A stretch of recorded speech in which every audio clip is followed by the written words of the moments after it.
everyone, I'm Becky, And I'm Sarah.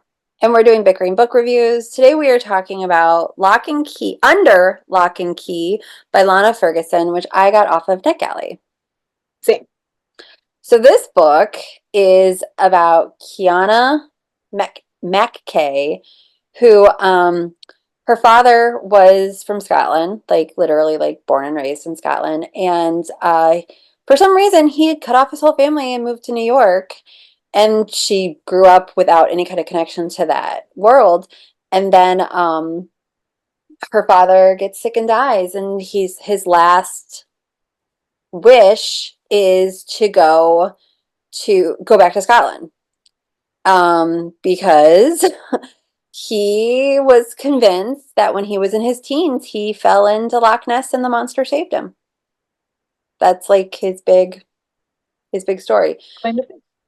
So she does. She takes his ashes back to Scotland and she tries to connect with the grandparents that she didn't know she even really had, which is kind of a bumpy road. But she also meets Lachlan, who has ties also to the Loch Ness and the Loch Ness monster.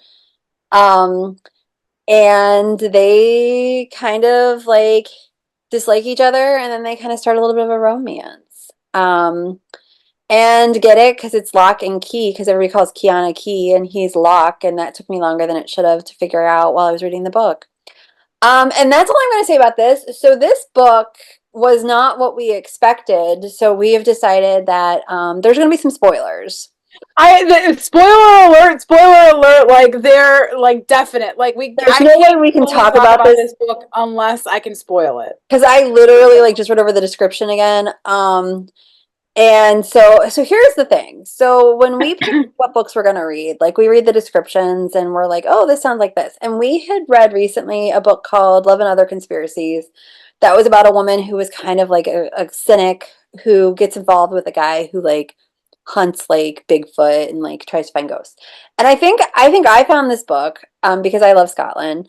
And I was like, oh, this is going to be like that. And Sarah, you really liked it. So the thing is, um, I was explaining this actually yesterday to my brother, and I was telling him about, it's this woman, and she goes and I thought it was that she meets this Loch Ness monster, and I guess I paused, and he starts and then I said Hunter, and he laughs, and he's like, oh, I thought you were going to say she falls in love with the Loch Ness monster.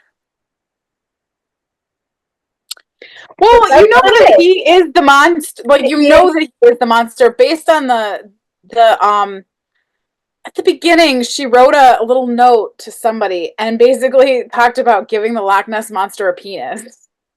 And I'm like, oh yeah, this is the way we're gonna go. See, and Because it's literally within the first few pages, like before the story even starts. I And like, remember that, but I honestly it didn't connect. My thing, like, and I think so. I just think that like that's not my thing. Like I know that's like a whole subgenre of romance, and that people like the whole like monster romance, like devouring. It's just not like my thing. So to me, I was kind of like, oh, so I've read. So PC Cast has a bunch of like adult romances, and she's got like mermaid sex and stuff like that. So like I've read books like this before, and I was kind of expecting that. Um, I don't even know where I was going with this.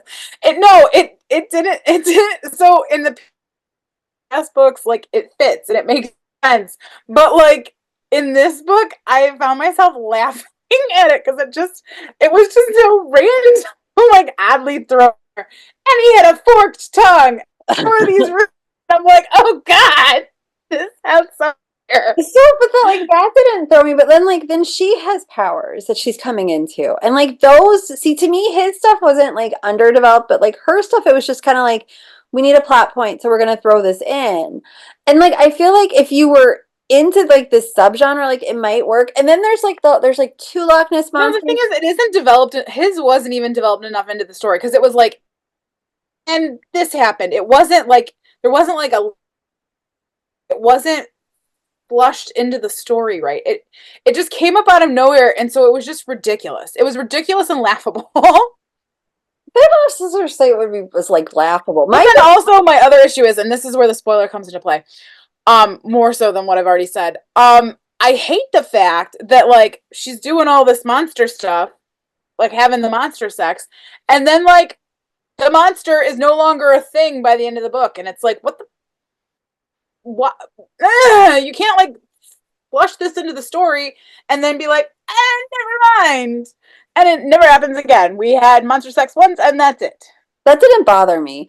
My thing was like there's like a part where like there are two Loch Ness monsters, and as soon as there's the other Loch Ness monster, I'm like, oh well, that's obviously what that is. And then like as soon as like it was like, well, the curse can be broken, it's like, well, that's like it was pretty obvious.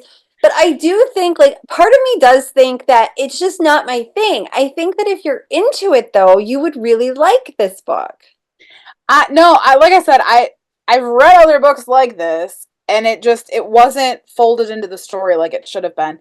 Folded in, David. Anyway, I'm sorry. But I think, yeah, like I knew that the whole curse thing, like it was obvious where it was going. However, typically in these kind of books, you always kind of keep the man and beast together, right? And the fact that that didn't happen was kind of, I think, not great. Like I didn't like that. Yeah, I don't think that's necessary. I mean, that's basic Beauty and the Beast, right? Like she breaks the curse and then he's human. So I mean, like to me, that doesn't bother me. No, I don't know. I still think he needs the beast or the monster part. No, because Anyway, I've read some of them where like they've been able to like they break I the didn't curse. want that. I didn't want that. So and the thing is, like I think like other than and honestly, like it might have just been because it was the Loch Ness monster, and I was like, look, I'm willing to like have give up my disbelief about a lot of things. Like I'm willing to roll with a lot of things, but like the Loch Ness monster, that for me, that was the breaking point. And I don't know why. And like they even say like at different times, he's like, I'm a fucking dinosaur. And I'm just like, He's a dinosaur. Hilarious. that being said, I know of like books where women have affairs with dinosaurs. So like, I mean, that does happen. Like that does it doesn't happen, but Never that's read that one. in books. Recommend a few if you know any in the comments. Dinosaur. It must be a whole subgenre I've never I'm sure experienced. like there's all like there's subgenres about everything. There was like I remember reading like once that there's like a subgenre of self-published romances about like having an affair with the Prime Minister of Canada. So like these things, like I get it. Like it just wasn't my thing. And honestly, I didn't think the writing was bad. It moved quickly. No, The this moved really characters quickly. It was a long book. It didn't feel super long. Though at the end, it seemed like the end took a long time to kind of wrap up. I'm like, we're here. Like you've done it all. Like why are we spending? well, and the You bad guy was know, obviously I kept hoping that it was gonna be somebody else. yeah, Um So I don't know. yeah, I don't know if this is like a first book in a series, like they were trying to lay groundwork. I don't know. yeah. It ended, and then like it just kept going, and I'm like, we could have ended this a long time ago. I don't know. It was. I mean, it was all right. Like I enjoyed it, even though it made me like laugh at it, kind of with it. Sorry. like I said, I mean, I've been okay with werewolf romances, which I guess it's kind of the same thing. But I just that was the other thing, like so he was like Loch Ness monster all night. And then he was like a human working all day. I'm like, when does he sleep? Does he sleep as the Loch Ness monster? Because there's like one part where he's like he comes home and he sleeps like a couple hours after being a dinosaur all night. And I'm just like, Doing dinosaur things. it was just, I'm like stomping, stomping. But I'm just Exactly like, what I was.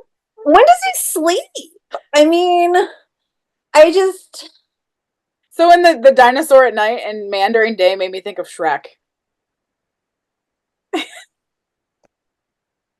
I think we need to just rate it. Like, let's just be done. so our rating system starts at the top with 5 unicorns. We go down to 2 unicorns. If we don't like it, it is a horse. So shockingly, I'm still at a 3. Like, I enjoyed it. Like it, it was fun. It was fun. It was quick, even though it was a long book. Like, I'm good with it. My thing, like, I think like it's a 3 for me, not like particularly liking that subgenre of romance because the writing was better than you sometimes get. So I think that if you're like into that, this would be like a home run for you. But for me, I'm not into that. So it's a 3. Like the writing was good. Yeah. It moved quickly. He was a fucking dinosaur. He was a dinosaur. That's literally the line in the book. So there are a lot of spoilers. So we apologize, and It is what it is. But I couldn't talk about this book without it's gonna be spoiling it, marked so. everywhere. Like, I'm gonna make it very clear that there are spoilers. So if you want to know what the spin is, but if you don't, there you go. So that is where we You know are. about forked tongues, now you know. That is where we are on Under Lock and Key, and we'll see you around. Bye.